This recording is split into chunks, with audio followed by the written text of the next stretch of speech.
Good morning दोस्तों। तो कैसे हो आप लोग? आशा करता हूँ सब अच्छे होंगे, स्वस्थ होंगे और खुश होंगे। दिन है शनिवार का और टाइम हो रहा है तकरीबन 5 बजे हैं। तो 2 दिन से वीडियो नहीं डाल पाया क्योंकि किसी कारण से कहते हैं वीडियो बनाने का टाइम नहीं मिला। एक बार टाइम मिला तो वीडियो मतलब कि सही ढंग से बन नहीं पाई, तो इसलिए मैंने वो वीडियो डाला नहीं। पर लास्ट के 2 दिन भी काम पे गया था। वो वीरवार को भी काम हुआ था मेरा 2050 का, और कल मतलब कि शुक्रवार को भी काम अच्छा खासा हो गया था। कल 2450 रुपये का काम हो गया था, मतलब कि 2 दिन अच्छा काम हुआ था दोनों दिन। तो आज दिन शनिवार का है, शनिवार को काम ऐसे ही मंदा रहता है। तो अमून में वैसे 4:30 बजे तक निकल जाता हूँ। तो शनिवार के दिन थोड़ा काम मंदा रहता है, तो वही बज गए 5 बजे अभी। 5 बजे घर से निकला हूँ तो 5:30 बजे तक सीएनजी पंप बंद होता है। तो मेरे घर से हार्डली 3 किलोमीटर की दूरी पे सीएनजी पंप है, तो सीएनजी डली जाएगी। 5-10 मिनट लगते हैं सीएनजी पंप पे पहुंचने में। तो अभी मैंने कोई सा भी डिवाइस ऑन नहीं करा, ना ओला उबर और इन ड्राइवर। ओला मेरा अभी कहते हैं उन्होंने 24 या से 48 घंटे के लिए होल्ड पे डाल रखा है, क्योंकि मेरी ज़्यादा कैंसिलेशन हो गई थी। मैं आपको स्क्रीनशॉट दिखाऊंगा इसमें कि आपको कहते हैं कि इसमें मेरा 24 से 48 घंटे के लिए होल्ड पे डाल रखा है इन्होंने। अकाउंट ऑफ रोड कर रखा है मुझे कि मेरी ज़्यादा कैंसिलेशन हो गई थी ओला में। तो इसकी वजह से उबर और इन ड्राइवर अभी कोई सा भी डिवाइस ऑन नहीं कर रखा। तो सबसे पहले मैं सीएनजी डलवाऊंगा, सीएनजी डलवाने के बाद उबर और इन ड्राइवर ऑन करूंगा। नहीं तो पता चला अगर ड्यूटी बज गई, ड्यूटी उठाऊँ, सीएनजी ना डलवा पाऊँ तो नुकसान हो जाएगा फिर ज़्यादा।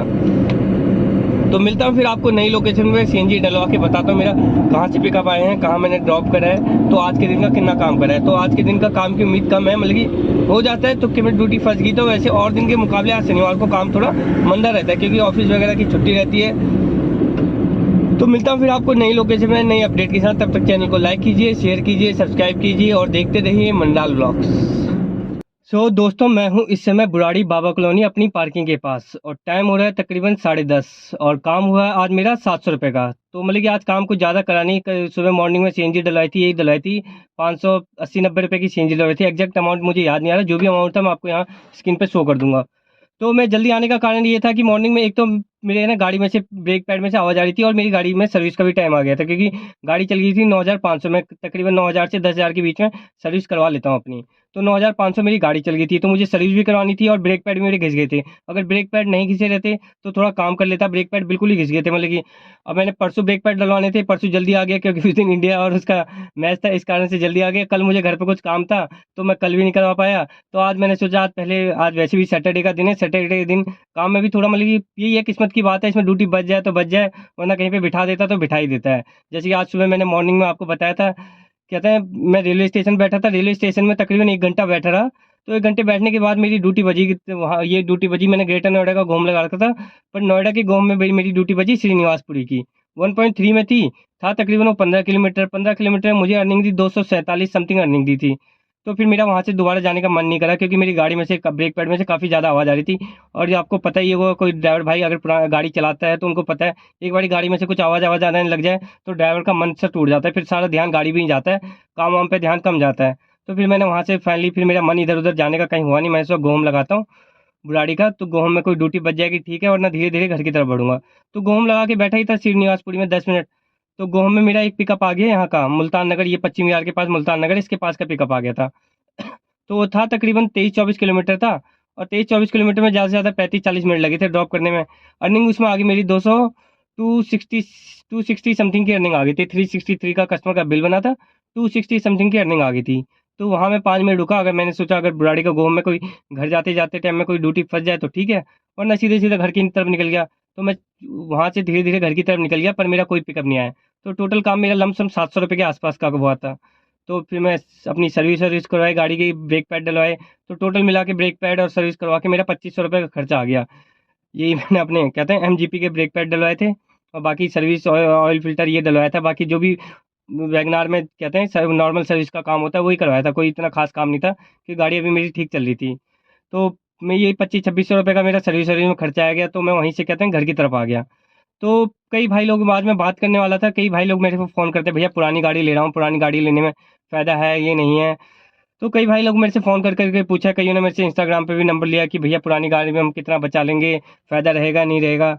तो पहली बात तो मैं, मेरे से कई ड्राइवर भाई कई कमेंट करते हैं कि भैया तुम खुद इस लाइन में घुसे हो, मतलब कि उल्टा, मतलब कि ऐसे नहीं बोलते सीधा कि तुम इस लाइन में घुसे हो, गलत तरीके से बोलते हैं कि इस लाइन में घुसा रहे हो, काम नहीं है, ये नहीं है। मैंने आज तक कभी भी अपने किसी भी ब्लॉग में किसी भाई को नहीं कहा कि इस लाइन में आओ, इस लाइन में बहुत पैसा है, ये पैसा है।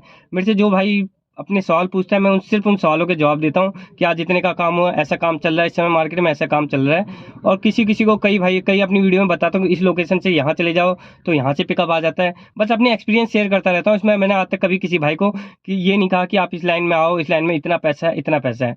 जो भाई लोग मेरे से सवाल पूछते हैं, मैं उनको बताता हूँ कि भैया इस लाइन में ऐसा ऐसा काम है, ऐसा ऐसा काम है। और मैंने कभी किसी को डायरेक्ट नहीं कहा कि इस लाइन में आ जाओ, इस लाइन में बहुत पैसा है। मैंने हमेशा कहा है कि पहले आप अपने आसपास के जो भाई लोग हैं उनसे पहले रिव्यू लीजिए, कैसा काम है, कितना काम हो रहा है। अगर उनसे भी रिव्यू का मतलब कि आपको बात नहीं बनती, तो आप एक बार कहते हैं किसी गाड़ी रेंट वेंट पे लेके चला लीजिए।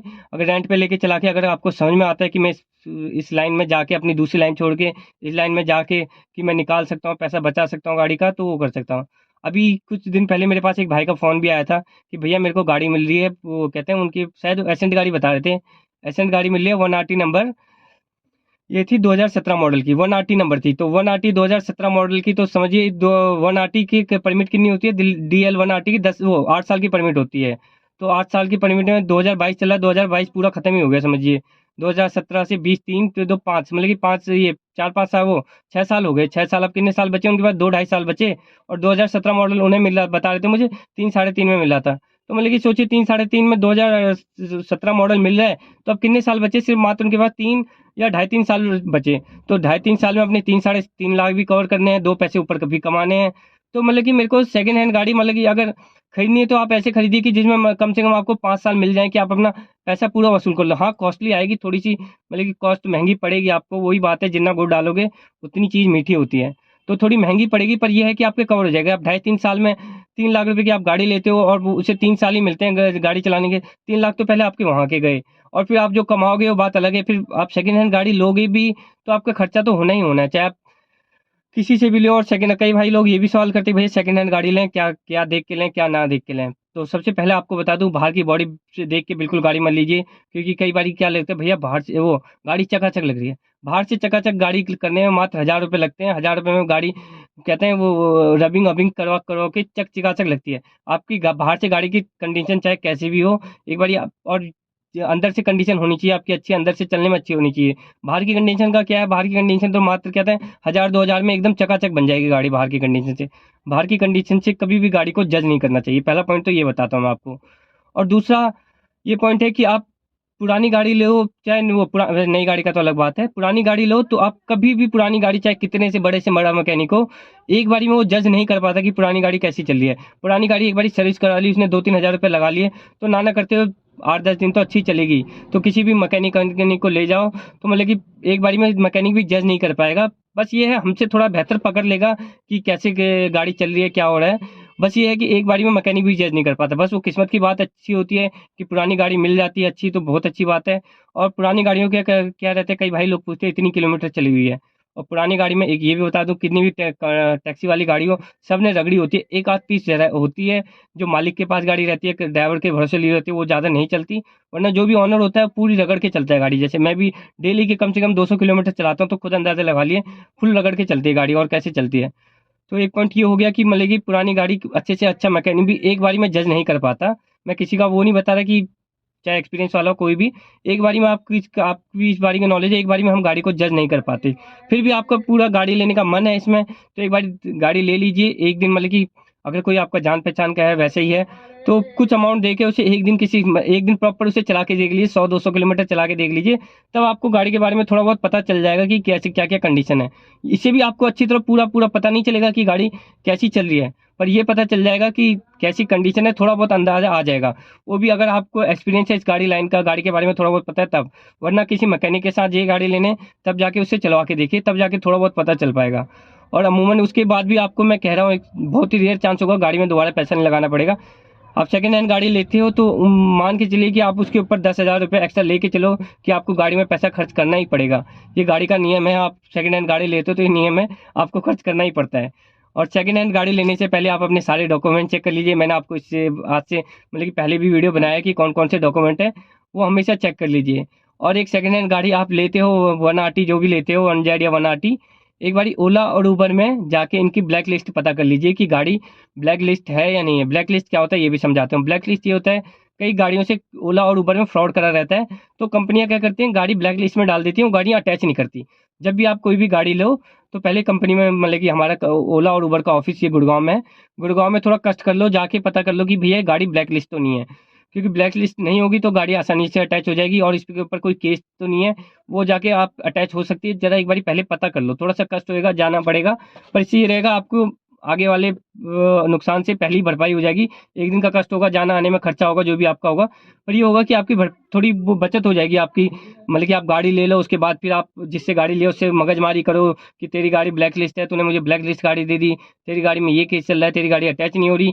तो ये कुछ पॉइंट है बताने के लिए कि ये पॉइंट है। बाकी आपको मैंने बता दिया कि आप जितना, मतलब कि जितना आपका परमिट बचा है, थोड़ा कोशिश करो कि चार चार साल, कम से कम 4 साल, 3 से 5 साल का परमिट वाली गाड़ी मिले, क्योंकि आप गाड़ी भी चला पाओ, थोड़ा आप जो आपने पूंजी लगाई है वो भी अपने कवर कर लो और कुछ पैसा उससे कमा भी लो।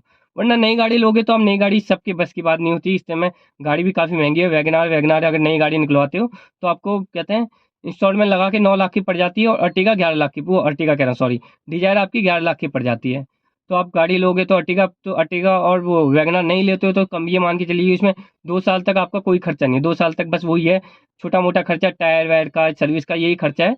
बाकी ऐसा कोई बड़ा मेजर खर्चा नहीं है उसमें। तो सेकंड हैंड गाड़ी का यही है सिस्टम कि आप लो तो एक बार चेक कर लो अच्छी तरह, जो मैंने आपको पॉइंट बताए वो नोटिस कर लो कि सेकंड हैंड गाड़ी मैं ले रहा हूँ, इसमें ये दिक्कत है, कंपनी फिटेड सीएनजी है नहीं है। वैसे आप ज़्यादातर सब में कंपनी फिटेड सीएनजी आती है, तो ये चेक करके ले लीजिए कंपनी फिटेड सीएनजी नहीं है। और मेन पॉइंट, ये सब तो काम हो जाएंगे अगर मान लो कम गाड़ी ऊपर नीचे भी है, ये सब हो जाएगा। आप 2 पैसे लगा लोगे, 10 की जगह 20 हज़ार रुपये लगा लोगे, गाड़ी आप अपनी ओके करवा लोगे। पर क्या होगा, गाड़ी अगर ब्लैक लिस्ट निकली तो फिर आप कुछ नहीं कर सकते। तो आपकी जो पूंजी लगाई है वो आप एक बार ऑनर से पैसे दे दोगे तो उससे पैसे निकलवाने में बहुत रेयर ही हो जाते हैं, नहीं निकल पाते। ये मेरा पर्सनल एक्सपीरियंस कहता है नहीं निकल पाते, क्योंकि मैंने एक दो फ्रेंडों के साथ हो चुका है ऐसा कि उसकी मतलब कि ब्लैक लिस्ट तो नहीं निकली, पर कस्टमर से एक बार गाड़ी ले ली, उस पर केस था तो वो गाड़ी पैसे वापस नहीं देता, बहुत ही रो पीट के मतलब कि मगजमारी करनी पड़ती है। तो एक बार जब भी आप गाड़ी लो पहले उस पर चेक कर लो कि उसका कह रहे हैं कि कोई कहते हैं चलान तो नहीं है, पुराना पेंडिंग चलान नहीं है, दूसरा चीज़ ये गाड़ी ब्लैक लिस्ट तो नहीं है कंपनी में, और दूसरा तीसरा इस पे कोई केस वेस तो नहीं है। बाकी पेपर वेपर सब तो आप चेक कर ही लोगे। बाकी जो भी है गाड़ी का खर्चा, वो तो खर्चा आप थोड़ा बहुत सहन कर लोगे, 10 हज़ार 5 हज़ार का जो भी खर्चा आएगा वो सहन कर सकते हो। पर एक बार गाड़ी ब्लैक लिस्ट है तो वो आपको बहुत मुश्किल पड़ जाएगा। आई होप आपको ये जानकारी मेरी जो भी मैंने आपको बताई है पसंद आई होगी। इसी के साथ वीडियो फिर समाप्त करता हूँ, मिलता हूँ फिर आपको कल। संडे है, कल तो छुट्टी करूंगा, थोड़ा मेरा गला भी खराब हो रखा है इसकी वजह से, तो हमेशा छुट्टी करता हूँ, थोड़ा गला भी खराब हो रखा है इसकी वजह से मैं शायद तेज भी ना बोल पा रहा हूँ। आपको मेरी आवाज़ वैसे क्लियर ही आ रही होगी, पर थोड़ा गला भी खराब हो रखा है इसकी वजह से भी नहीं हो रहा। पिछले 2 दिन से मैं अपना व्लॉग भी नहीं डाल पा रहा था क्योंकि मेरा गला भी खराब हो रहा था, मैं ज़्यादा तेज बोल भी नहीं पा रहा था, ज़्यादा बोलने में गले में भी दर्द हो रहा था मेरे। और पिछले 2 दिन भी काम पे गया था, दोनों दिन काम अच्छा हुआ था। एक दिन 2050 का हुआ था, ये हुआ था मेरा वीरवार को। कल मेरा काम हुआ था 2450 का, वो भी अच्छा काम हो गया था। मतलब कि दोनों दिन मेरे पास, एक दिन 1800 बच गए थे, एक दिन मेरे पास दूसरे दिन 1900 रुपये बच गए थे। मतलब कि सीएनजी काट कूट के जो मेरी अर्निंग है वो बच गई थी, इसी में 1900 में मेरी गाड़ी का खर्चा सब कुछ है। मतलब कि सीएनजी हटा के बता रहा हूँ, सीएनजी हटा के मेरे पास इतने बच गए थे, कमीशन काट के जो मेरे बच गए थे। वैसे टोटल कमाई 2450 की करी थी, तो उसमें सीएनजी भी ऐड थी। 2450 में से मैं सीएनजी काट के बता रहा हूँ 1900 की बच गए मेरे। ऐसे ही मैंने आपको पहले दिन का भी बताया। तो आई होप आपको जानकारी पसंद आई होगी। मिलते हैं आपको मंडे को नई अर्निंग के साथ, नई लर्निंग के साथ। तब तक चैनल को लाइक कीजिए, शेयर कीजिए, सब्सक्राइब कीजिए, ज़्यादा से ज़्यादा शेयर कीजिए चैनल को, जो कि मैं आपके साथ ऐसी नई नई जानकारी शेयर करता